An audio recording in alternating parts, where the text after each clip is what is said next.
गोंदिया जिल्ह्यातील अर्जुनी मोरगाव येथील स्थानिक नगरपंचायतमध्ये कार्यरत स्वच्छता कर्मचाऱ्यांना मागील 4 महिन्यांपासून वेतन न मिळाल्याने त्यांच्यावर उपासमारीची वेळ आली आहे. मात्र त्यांची प्रशासनाने दखल न घेतल्याने स्वच्छता कर्मचाऱ्यांनी नववर्षाच्या पहिल्या दिवसापासून उपोषण सुरू केले आहे. नगरपंचायत अंतर्गत कार्यरत स्वच्छता कर्मचारी हे शहरातील घनकचरा संकलन, दैनंदिन स्वच्छता, कचरा व्यवस्थापन व नागरिकांच्या आरोग्य सुरक्षेची अत्यंत महत्त्वाची जबाबदारी नियमितपणे पार पाडत आहेत. मात्र माहे सप्टेंबर, ऑक्टोबर, नोव्हेंबर व डिसेंबर 2025 या सलग 4 महिन्यांचे वेतन अद्यापही अदा करण्यात आले नाही. त्यामुळे वाढत्या महागाईच्या काळात कर्मचाऱ्यांना कुटुंबाचा खर्च, मुलांचे शिक्षण, घर खर्च व वैद्यकीय गरजा भागविताना प्रचंड अडचणींना सामोरे जावे लागत आहे. या संदर्भात स्वच्छता कर्मचाऱ्यांनी वेळोवेळी नगरपंचायतचे मुख्याधिकारी तसेच जिल्हाधिकारी यांच्याकडे लेखी व तोंडी तक्रारी केल्या आहेत. मात्र निवेदन देऊनही कोणतीही ठोस कार्यवाही करण्यात आली नसल्याचा आरोप कर्मचाऱ्यांनी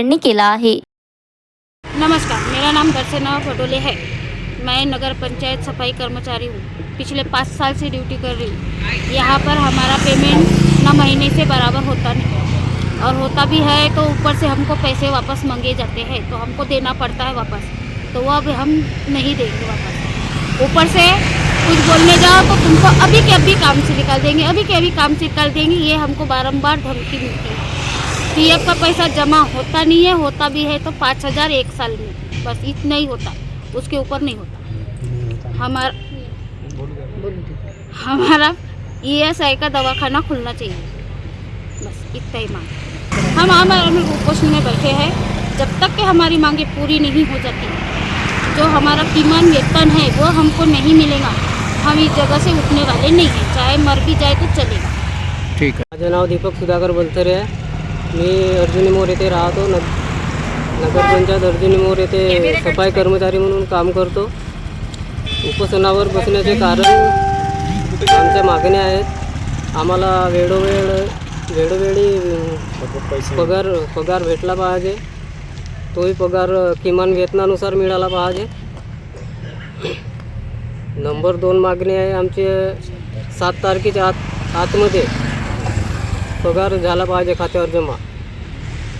तिसरा आहे आमचा EPF विषयी आम्हाला काहीच माहिती नाही आहे.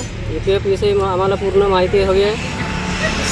चौथा आहे आरोग्य तपासणी आमची वेळोवेळी झाली पाहिजे, महिन्यातून एकदा तरी झाली पाहिजे आरोग्य तपासणी, आणि गणवेश मिळाले पाहिजेत सर्वांना.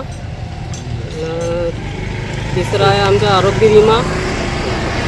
ESTCची माहिती काहीच आम्हाला माहीत नाही आहे, कशी काय आहे ते माहिती मिळायला हवी. आणि ठेकेदारी पद्धत हे बंद करण्यात यावी. महिन्याचा पगार झाल्यानंतर धमकी देण्यात येते, पैसे मागतात, धमकी देतात. नगरपंचायत अर्जुनीच्या जे सफाई कामगार आहेत, कंत्राटी कर्मचारी, त्यांचं जे सध्याचं उपोषण सुरू आहे त्यांच्यामध्ये त्यांच्या प्रमुख 5-6 मागण्या आहेत. त्याच्यापैकी एक मागणी अशी आहे की किमान वेतन लागू करण्यात यावं. तर याद्वारे मला हे सांगावंसं वाटतं की आपण जुलैपासून जे त्यांचं नवीन कंत्राट सुरू झालं आहे तेव्हापासून आपण किमान वेतनच्याच हिशोबाने आपण कंत्राटदाराला पैसे देत आहोत, आणि कंत्राटदारसुद्धा त्यांच्या खात्यामध्ये किमान वेतन दरानुसारच त्यांचं वेतन त्यांच्या खात्यात अदा करत आहे. विषय थोडासा क्रिटिकल असा झालेला आहे की जे कंत्राटाचे जे पैसे आहेत मागच्या 2-3 महिन्यापासून नगरपालिकेला प्राप्त झालेले नाही. त्याच्यामुळे सप्टेंबर महिन्यापासून कंत्राटदाराचे देयक अदा करण्यात आलेले नाही. परंतु कंत्राटदाराची ही मुख्य जबाबदारी आहे की त्यांनी इकडनं त्याचा कंत्राटाचा पैसे जरी मिळाला नसला तरी त्यांना स्वतःकडून देणं अपेक्षित आहे. जसा निधी प्राप्त होईल तसा आपण कंत्राटदाराला लगेच त्याचे थकीत देणे आपण अदा करू. आहे की 7 तारखेच्या आत पेमेंट करण्यात यावा. तर 7 तारखेच्या आत पेमेंट कंत्राटदारांनी करणे अपेक्षित आहे. जोपर्यंत आपल्याकडे निधी होता आपण दरवेळेस त्यांना 5 तारखेच्या आत आपण त्यांना पेमेंट केलेलं आहे. बाकी EPF आणि ESICचा जो विषय आहे, तर आपण दर महिन्याला कंत्राटदाराकडनं त्यांच्या खात्यात EPF भरल्याचे चलन आपण प्राप्त करून घेत असतो, आणि दरवेळेस जेव्हा आम्ही त्यांना पेमेंट केलेलं आहे कंत्राटदारांनी तशा प्रकारच्या चलन आणि पावत्या या कार्यालयात सादर केलेल्या आहेत. राहिला विषय बाकी दुसरा जो आहे की त्यांचा अपघात विम्याबद्दलचं जे काही त्यांना मार्गदर्शन पाहिजे आहे त्याबाबत आपण याआधी पण त्यांना मी कळवलेलं होतं तोंडी की आपण एखाद दिवशी आपण कॅम्प घेऊन अशा प्रकारचे त्यांचे पूर्ण जी काही माहिती असेल ESIच्या संदर्भात आपण त्यांना ती देऊ. ठेकेदारी पद्धत बंद करण्याबाबत जो विषय आहे, तर घनकचरा व्यवस्थापन ही आउटसोर्सिंग करायची असल्यामुळे आणि शेवटी नगरपंचायत स्वतःकडे लेबर नसल्यामुळे किंवा स्थायी लेबर नसल्यामुळे ते कंत्राटदारामार्फतच करणे अपेक्षित आहे. त्यामुळे ही कंत्राटदारामार्फतच ही सर्वच ठिकाणी कंत्राटदारामार्फतच करण्यात येते.